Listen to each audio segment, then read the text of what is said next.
We have come to the end of this meeting, so I would like to thank Mr. Secretary General Antonio Guterres for his efforts in organizing this meeting in these very busy times when we have a lot of global challenges. The 5+ UN informal meeting on Cyprus concluded a short while ago. I wish to express my gratitude to the UN Secretary General, His Excellency Antonio Guterres, for convening the meeting with my Greek Cypriot counterpart, Mr. Nikos Christodoulou, representing the Guarantor Motherlands, Minister of Foreign Affairs of the Republic of Turkey, His Excellency Hakan Fidan, Minister of Foreign Affairs of Greece, His Excellency Georgios Geropatlidis, and representing the third guarantor, UK Minister of State for Europe, His Excellency Stephen Doughty, for their presence. I would also like to express my thanks to Maria Angela Holguin, who has, as personal envoy of the Secretary General, monitored the progress on the 6 initiatives in preparation for this informal meeting. I came to New York with a positive, constructive, and forward-looking agenda, with a view to not only making progress on the initiatives that had been engaged in the presence of the UN Secretary General at the informal meeting in Geneva in March, but also to put forward new initiatives that will contribute to the much-needed creation of a cultural cooperation and to build trust between the Turkish Cypriot people and the Greek Cypriot people. This is the third such gathering in this format since my term as the President. I wish to state that I have always remained fully committed to making progress on the 6 initiatives that had been agreed in March, which was hailed by the Secretary General in his press conference as constituting a new atmosphere. In the plenary today and in my bilateral meetings, I expressed my profound disappointment regarding the unfortunate series of incidents that took place on the island following Geneva. It was our hope that this new atmosphere would provide tangible results on all 6 initiatives that would be to the benefit of the 2 peoples. I was convinced that the Greek Cypriot side would also try to do its utmost to preserve this new atmosphere, the maintenance of which would complement and facilitate our work on the 6 initiatives to build trust between the Turkish Cypriot people and the Greek Cypriot people. The Greek Cypriot leadership has, following the Geneva meeting, intensified property-related criminal pursuits against my people in relation to properties in the north. These actions by the Greek Cypriot side are certainly damaging to the relations of the 2 peoples and is aimed at damaging our economy and our tourism. On the one hand, we are trying to create trust, enhance people-to-people contacts and interaction. The actions of the Greek Cypriot leadership is causing Turkish Cypriot people to be anxious, under pressure and increasingly threatened. Many Turkish Cypriots are at fear over being arrested or detained in the event they cross to South Cyprus or when traveling abroad. And all these are being carried out despite the existence of the Immovable Property Commission, where Greek Cypriots can apply for immovable properties, which provides an effective domestic legal remedy and is endorsed by the European Court of Human Rights. As the President of the Turkish Republic of Northern Cyprus, it is my duty to protect my people.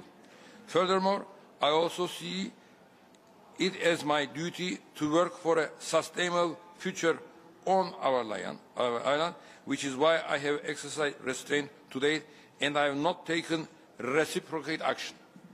I know that the property-related undertakings of the Greek Cypriot leadership have also been fueling feelings of resentment in Greek Cypriots toward Turkish Cypriots. Judging from the official statements made by the Greek Cypriot side, more alarming is still to be the indication that this may in fact be its intended purpose. These negative feelings threaten to push us further away from each other and from building trust. This is why these incidents must stop before it becomes too late. Regrettably, the Greek Cypriot leadership has also culminated a systematic campaign with the objective of preventing foreign dignitaries from having contacts with the Turkish Cypriot side. I wish to underline that the policy of isolation and intimidation of my people is not servicing our objective of making progress on the initiatives in the new atmosphere, nor is it allowing for the creation of a conducive atmosphere between the two sides on the island, and is pushing the two sides, the Turkish Cypriot people and the Greek Cypriot people, further apart. As I stated today in the plenary, the less we fear equally, the closer we will get to the creation of the much desired culture of cooperation and therefore a sustainable future for the island of Cyprus. Ladies and gentlemen, there are two states and two democracies which reflect the will of the Turkish Cypriot people and the Greek Cypriot people, which have been in existence in Cyprus for the last 51 years. Any future process can only be initiated upon the reaffirmation of the inherent rights of the two sides, namely sovereign equality and equal international status. If there is to be a new and formal negotiation process, it must be based on the realities on the ground, treating the two sides equally, fairly and with dignity. Despite the Greek Cypriot side's isolation policy of my people, we have been forward a positive approach in the hope that sense and reason prevails.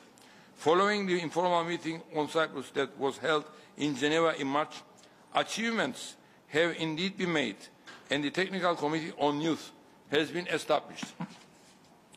The restoration work on the Technical Committee on Cultural Heritage on the agreed list of cemeteries comprising is going smoothly. On climate change, the Technical Committee on Environment started to work on the potential impact of climate change, and this issue remains its focus. On demining, our view is clear.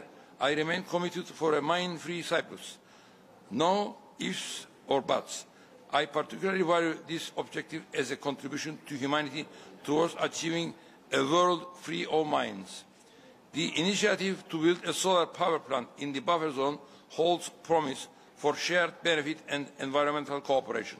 However, progress has been impeded by the Greek Cypriot side's insistence on direct control over the electricity generated, specifically its transfer exclusive into their grid and a more balanced arrangement, whereby both sides receive agreed portions of energy directly is only fair. In other words, the energy that will be generated in the buffer zone, the Turkish Cypriot side should be given our portion directly to our grid, and the Greek Cypriot should take their portion directly to their grid.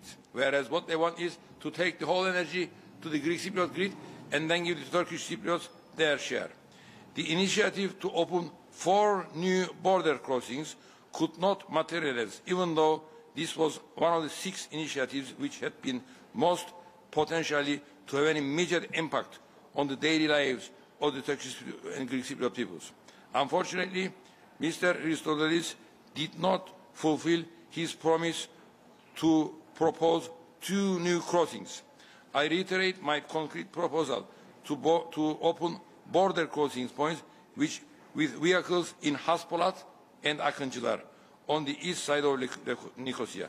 That would be beneficial to both sides, address the traffic congestion in Metehan and promote economic and social interaction between the two peoples. The Greek Cypriot side and leadership continues his rigid stance on south-to-south transit corridors, which are not crossing points. My approach on these issues have always been guided by a sense of responsibility, not just towards my people, but also towards the Greek Cypriot people, our island and our region.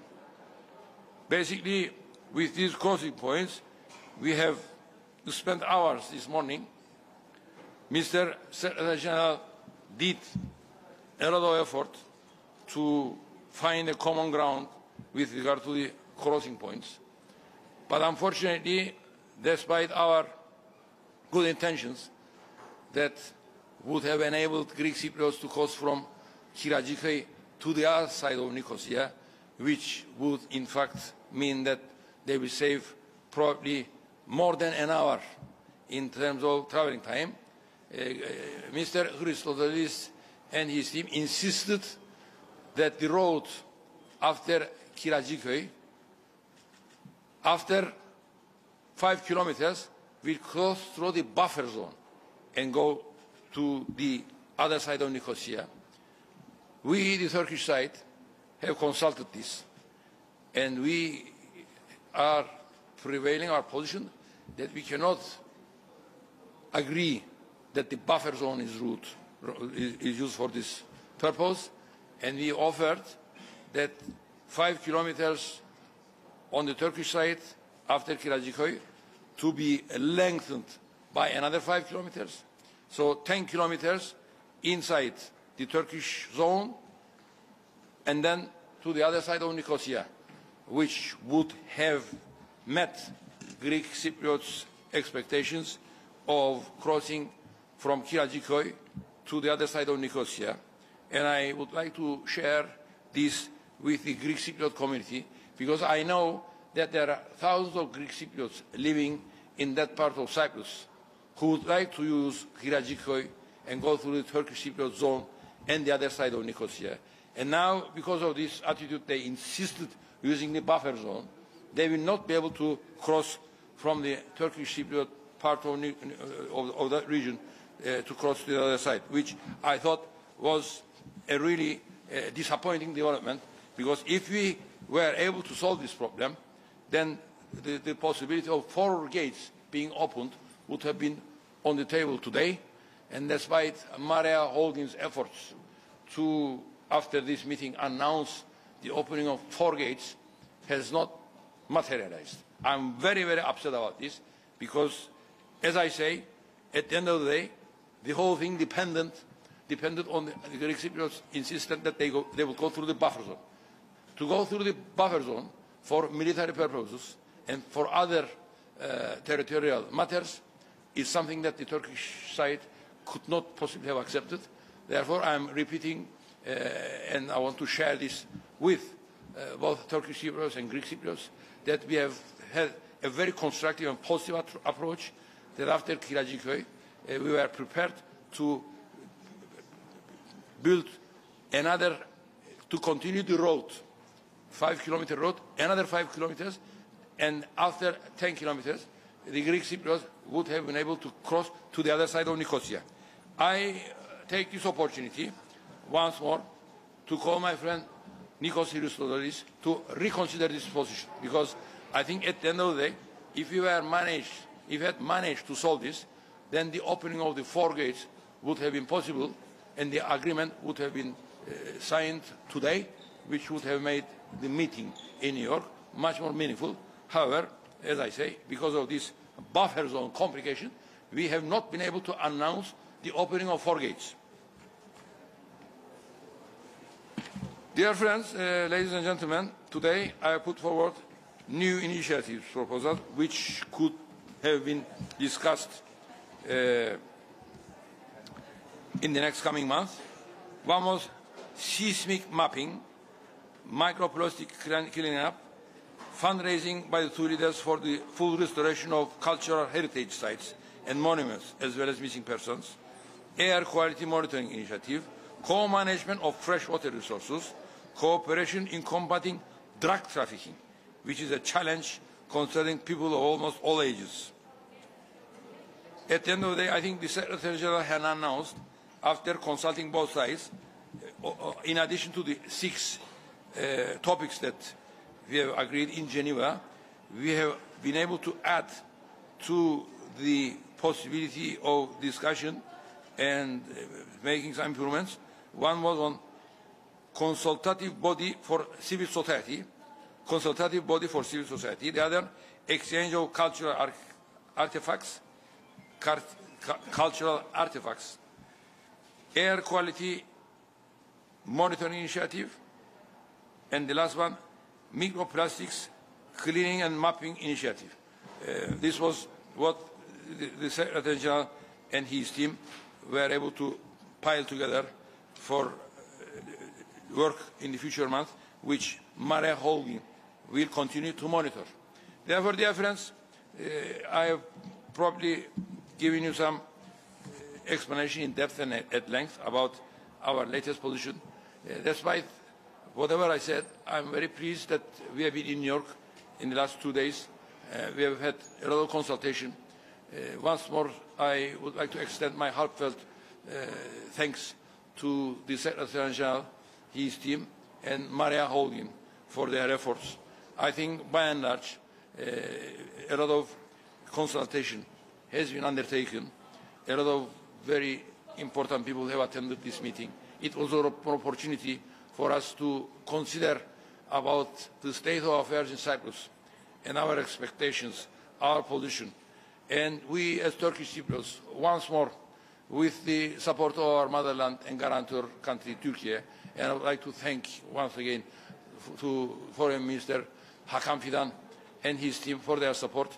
We maintain and will continue to maintain our position that the Turkish Cypriots are co-founders of the Republic of Cyprus, and we obviously in the last 4 years have consolidated our new policy that unless our sovereign equality and equal international status is reaffirmed, we will not resume formal negotiations for the resolution of the Cyprus problem, because we believe very much that these assets, our sovereign equality and international status, they are our inherent rights. Obviously, these all emanate from our historical presence in Cyprus and international agreements. The Republic of Cyprus Agreement is obviously something that the Turkish Cypriots were co-founders, and under which Dr. Fazıl Küçük, our leader, had a signature, Makarios had the other signature, United Kingdom, Turkey and Greece were guarantor powers. You all know what happened after 1963. The Greek Cypriots, through the force of arms, pushed the Turkish Cypriots out of the state, and in this very building, in the United Nations in 1964, because of the resolution 186, they kind of, for the time being, we will continue to recognize the Republic of Cyprus as the only government in Cyprus.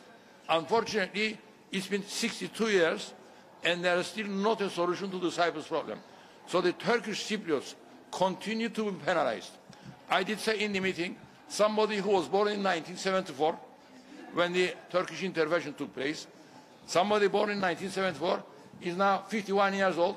Probably this man or woman have grandchildren who are now probably of a certain age, and the whole world continues to punish and penalize Turkish Cypriots through these embargoes, isolation, restrictions on economy, on direct flights, direct trade, direct contacts, including the sports to our young athletes and other sports people. These are totally unacceptable.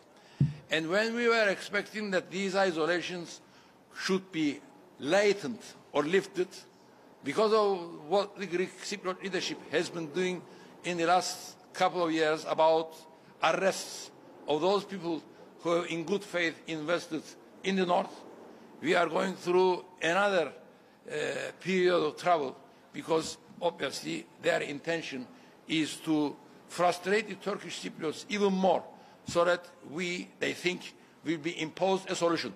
We will never be imposed a solution. Look, I am calling the international community here at the United Nations this very afternoon that the Turkish Cypriots have an esteemed fight about their freedom, about their independence, and obviously federal solution.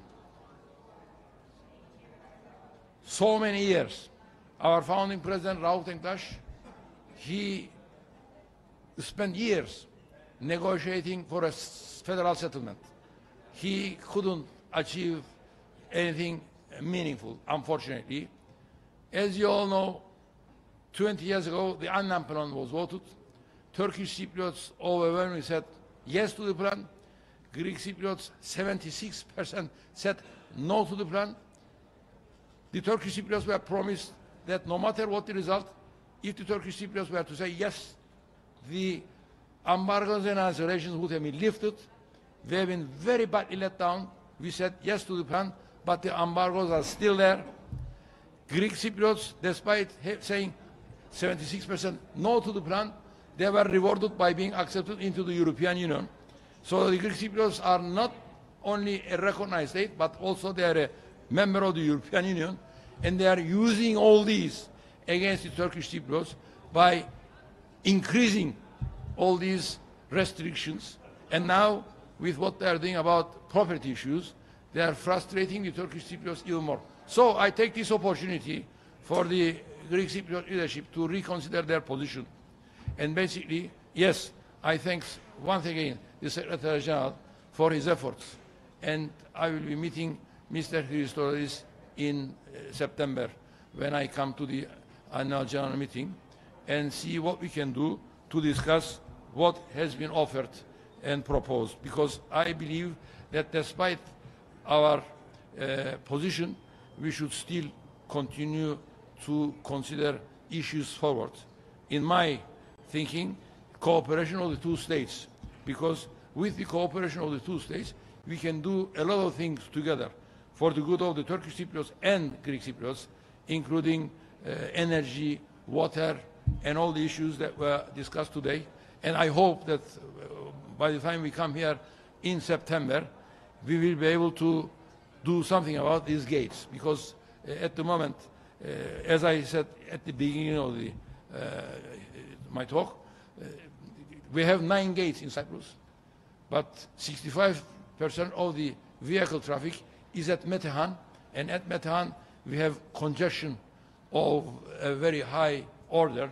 So in order to lighten the congestion at Metehan, we have to consider opening gates at the other side of Nicosia, and we have been trying to do that, but unfortunately we have not been able to achieve any result today. I hope that by September, when we come here, we will be able to achieve something about that, so that we can help our people, not only Turkish Cypriots, but also Greek Cypriots. Mr. President, Frank Uciardo from TRT World. Can you answer this question, please? First of all, do you believe that the UN buffer zone serves your purpose? It seems like that's been a big issue and you'd rather not be there. Number two, do you believe that, based on what you're telling us today, that anything you discussed today has kind of dialed back any achievements you made in Geneva? It sounds like you're losing ground, not making ground. No, we are not losing ground. We are positive in that we have made a lot of work, and Secretary General and Mare Holding did their best to find a way out, and we were almost there. Unfortunately, because of this buffer zone complication, we have not been able to achieve the results today. But I would like to use this conference, this opportunity, to share not only with the Turkish Cypriots, but also with the Greek Cypriots, the reason why these 4 gates are not being opened up today. If we were able to solve this buffer zone complication, we would have announced today. And the Secretary General did his best. He really stretched it to find a way out, but unfortunately, we were not able to find a solution to a simple problem. That's my interpretation of what went on. We were not able to find a solution to a simple problem. Buyur. Türkçe, ha. Çünkü bütün televizyonlar şu anda Kıbrıs'ta açık. Bir de aslında şöyle biraz daraltalım da takdirinizle. 6 konunun 4'ünde ilerleme sağlandı diyor Rum basını. Genel Sekreterin açıklamasına dayanarak bu konuyu sizden de öğrenebilir miyiz efendim? Şimdi tabii biliyorsunuz Gençlik Komitesi, diğeri çevre meseleleri, diğeri işte mezarlıklar ve diğer zenginliklerimizin korunması ve bakımı. Bu kapılar konusunda hemen hemen oradaydık. Hemen hemen çözülüyordu. Her iki tarafta bir niyet gördüm. Ama maalesef Birleşmişlerin de bu toplantıya yaptığı hazırlık, sizin de daha önce verdiğiniz haberlerde işaretlediğiniz gibi, bu 4 kapının açılmasına yönelik, yani Haspolat, Akıncılar, Kiracıköy ve karşı taraftaki Rumların geçeceği Lefkoşa'nın diğer tarafı. Ki Rumların geçeceği Lefkoşa'nın diğer tarafı. Ki Rumlar 3 saatlik yolu 1 saatte geçeceklermiş. Düşünebilirsiniz. Yani o Larnaka bölgesinde yaşayan 10 binlerce Rum bu yolu kullanaraktan diğer tarafa belki 2 saat, kendisi de söyledi. En az belki 2 saat kurtaracaklar. Madem bu kadar önemlidir, gel buyur çözelim. Ve koridor meselesi var. Koridor meselesini bile gündeme aldık. Yeter ki bu işi çözelim diye. Kiracıköy'den geçecek. Tabii ki Türk tarafından geçecek. Çünkü Türk tarafıdır orası. O yol geliyor. Buffer zone'dan geçip de gidecek o tarafa. Bizim yetkililerimizin, bizim danışmamız gereken danıştıklarımız, tabii askerlerimiz ve güvenlik kuvvetlerimiz, buffer zone'un uygun olamayacağını söylüyor. Çok telefonlar edildi. Buffer zone'dan geçilmesi doğru olmaz. Ve dolayısıyla Hakan Fidan Beyefendi, Türkiye Cumhuriyeti'nin Dışişleri Bakanı, o da müdahil oldu konuya çözmek için. Ve hep birlikte dedik ki 5 kilometrelik yola 5 kilometrelik yol daha ekleyelim. Ve dolayısıyla Kiracıköy'den Rumlar 10 kilometre yoldan geçip güneye gitsinler. Gayet güzel. Hayır, o 5 kilometrelik yoldan geçebilirler Türk tarafından. Ondan sonra yapılması gereken 5 kilometre yolu istemiyor. İlla buffer zone'dan geçip de gidecek. Saatlerle bunu konuştuk. Saatlerce orada durdu. İlla buffer zone'dan geçecek. Bizim de değerlendirmemiz buffer zone'dan geçilmelerinin asla kabul edilemeyeceği. Bunu bıraktı. Erenköy'den geçiş istedi. Erenköy'den.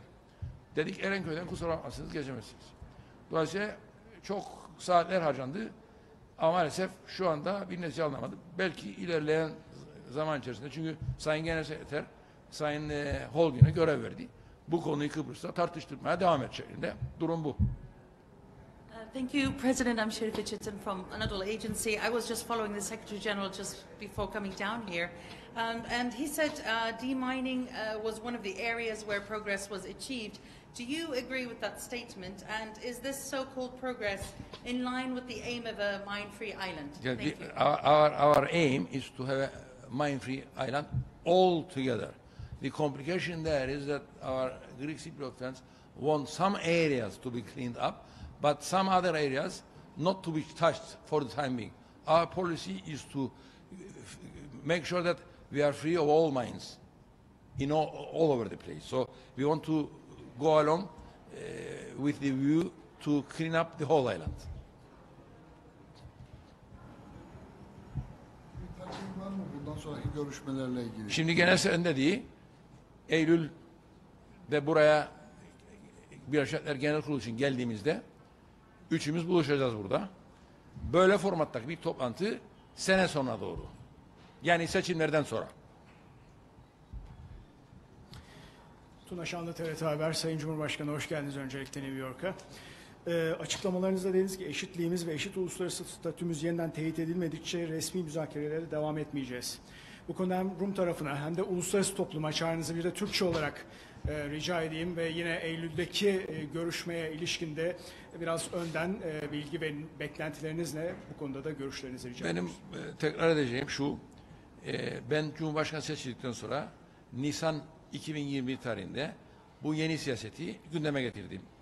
5+1, yani bugünkü formattaki bir toplantıda Cenevre'de ve orada işte federal temelde bir çözüm bu ülkede yapılamadığı için ve defalarca denendiği için, anlam planı sonrasında yaşananlardan sonra, Kral Montana'da yaşananlardan sonra artık yeni bir sürece giriyoruz. O da egemen eşitliğimiz ve eşit uluslararası statümüz. Yani iki devletli bir çözüm ancak olacaksa olacak. Bunun için de egemenizmin tanınması gerekiyor. O bakımdan biz aynı pozisyondayız. Türkiye Cumhuriyeti de bizi bu konuda tamamıyla destekliyor. Bu çok önemli. Dolayısıyla ben bir kez daha bugün bize tam destek olan Türkiye Cumhuriyeti Dışişleri Bakanı Sayın Hakan Fidan'a ve ekibine çok teşekkür ediyorum. Bizim pozisyonumuz bu, aynen devam ediyor. Bundan evvel Mart ayında da böyle de bir benzer toplantıda yine bu pozisyonumuzu tekrar ettik. Ve bu gibi toplantıların amacının iki taraf arasındaki işbirliklerinin geliştirilmesi. Sayın Guterres ve diğer tabii taraflar da bunu fark etmişlerdir ki Kıbrıs'ta biz yalnız yaşamıyoruz. Biz kuzeyde, Rumlar güneyde, ama bir hayli meseleler vardır. Bu meselelerin çözümü ve her iki tarafın faydasına olacak bir takım işlerin yapılabilmesi için böyle toplantılarda gerek vardır. Çünkü belki yalnız başımıza bunları başaramıyoruz. Ama bir taraftan bizim ana vatanımız ve garanti ülke Türkiye Cumhuriyeti, diğer taraftan işte Rumların kendilerinin ana vatanı ve garanti ülkeleri Yunanistan, diğer taraftan İngiltere zaten ben de garanti ülkeyim, ben de gelmek isterim dediği için biraz daha düşük seviyede Avrupa Birliği sorumlu bakanları İstin Davut, o da Mart ayında da oradaydı, bugün de buradadır ve bundan sonra da olacak. Bu şekilde bir formatta Kıbrıs'ta inşallah önümüzdeki dönemde daha ciddi işlere de vesile olacağız. Bunların başına ben yine bugün söyledim. Bakınız, Kıbrıs'ın güneyinde ve kuzeyinde biz elektriği, enerjiyi hala da akaryakıt yakarak temin ediyoruz. Bunu bütün dünya artık değiştiriyor. Karbondioksit salınımı önlemek için alternatiflere kayıyorlar. Bizim Kıbrıs'ta en fazla zengin olduğumuz konu nedir? Güneş. Onun için geliniz bir an evvel siyaseti bırakınız. Kuzeye ve kuzeyden Türkiye'ye 60 kilometre uzaklıkta suyu getirdik. Kablo bağlantısıyla interkonnekte Türkiye üzerinden Avrupa Birliği'ne bağlanalım. Ve bu enerji meselesini kökten çözelim. Bu meseleyi bu şekilde çözdüğümüzde istediğimiz kadar solar enerji, güneşten enerji üretebiliriz ve sisteme satabiliriz. Çok büyük imkanlar vardır. Buna benzer başka meseleler de vardır. İşte doğalgaz ve ada etrafındaki zenginliklerin araştırılması. Ama tabii Rum tarafı işte egemen devlet benim. Siz ancak bizim altımızda bir cemaat olabileceksiniz şeklinde. Bugün dahi onların bu şekilde tavrını gördüm. Mesela bugün bizim önerdiğimiz, dediğim gibi, bu uyuşturucu meselesi. Güneyde de kuzeyde de var. Gençliğimiz gerçekten zorlanıyor. Ama işbirliği yapabilmek için benim polisimle onun polisinin oturup iş yapması lazım. Kabul etmemeye çalışıyor. Çünkü benim polisimi muhatap olmak istemez. Benim diyor egemen. Başka konularda da. Eğer bir egemenlik paylaşım meselesi varsa ben kendi makamlarımda, o kendi ondan kaçıyor. Çünkü makamlar ve otorite benimdir şeklinde bir duruşu vardır ama yavaş yavaş dünya anlıyor neyin olduğunu. 62 yıldır Kıbrıs Türk'ünün devleti vardır. Bu devlet şimdi Kuzey Kıbrıs Türk Cumhuriyeti'dir. Biz 20 Temmuz'da Barış Harekatı'nın 51. yıl dönümü kutlayacağız. 15 Kasım'da Kuzey Kıbrıs Türk Kuruluşu'nun 42. yıl dönümü kutlayacağız. Çok zaman geçmiştir. Çok şeyler değişmiştir. Ne Akdeniz eski Akdeniz'dir, ne Kıbrıs eski Kıbrıs'tır, ne Türkiye Cumhuriyeti eski Türkiye Cumhuriyeti'dir. Bambaşka jeopolitik, jeostratejik gelişmelerle artık bu bölgede yaşıyoruz. Dolayısıyla olanları, bitenleri dikkate aldıklarında artık muhataplarının kim olduğunu gayet iyi bilmeleri lazımdır. Bugün de onu gördüler. Onu size söyleyeyim. Bak TRT'ye konuşuyorum. Bugün gerçekten Türk tarafı olarak orada ben Kuzey Kıbrıs Türk Cumhurbaşkanı gurur duydum. Orada ben ve ekibim, Hakan Fidan beyefendi ve ekibi orada gerçekten hakkımız, hukukumuzu sonuna kadar birlikte koruyabilmenin mutluluğunu yaşadım. Bakınız ben bu işlerin içinde yıllar oldu. Çocukluğum hadiselerin içerisinde doğdum, büyüdüm. Kıbrıs'ta Kıbrıs Türk halkının neler çektiğini çok iyi bilmekteyim. Ve geldiğimiz aşamada bizim ana vatanımız, garantör Türkiye Cumhuriyeti'nin bu kadar Kıbrıs Türk halkının hakkına, hukukuna sahip çıkması ve böylesine bir toplantıda bizlerin yanında bu kadar sağlam durmaları ve bize sahip çıkmaları beni çok mutlu etmiştir. Ve bugün bir kez daha gördüm ki Kıbrıs Türk halkı bağımsız, özgür ve hürriyetiyle Kıbrıs'ta inşallah sonuna kadar yaşamaya devam edecek. Bir anlaşma olacaksa da iki devlet bir çözüm olacak inşallah. Yoksa biz hiçbir zaman karşı tarafın istediği gibi egemenliğimizden taviz vermek suretiyle illa da bir anlaşma mahkum değiliz. Tabii bizim içimizde de bazı muhalifler olabilir.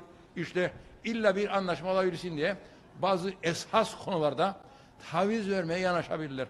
Bu asla kabul edilen bir şey değildir. Çünkü o tavizi verdiğiniz anda çok şey kaybedersiniz. Ve biz bunu şehitlerimize ve çoluk çocuğumuza, geleceğimize izah edemeyiz. Dolayısıyla durum bu noktada. Çok teşekkür ederim değerli arkadaşlar. Sağ olunuz.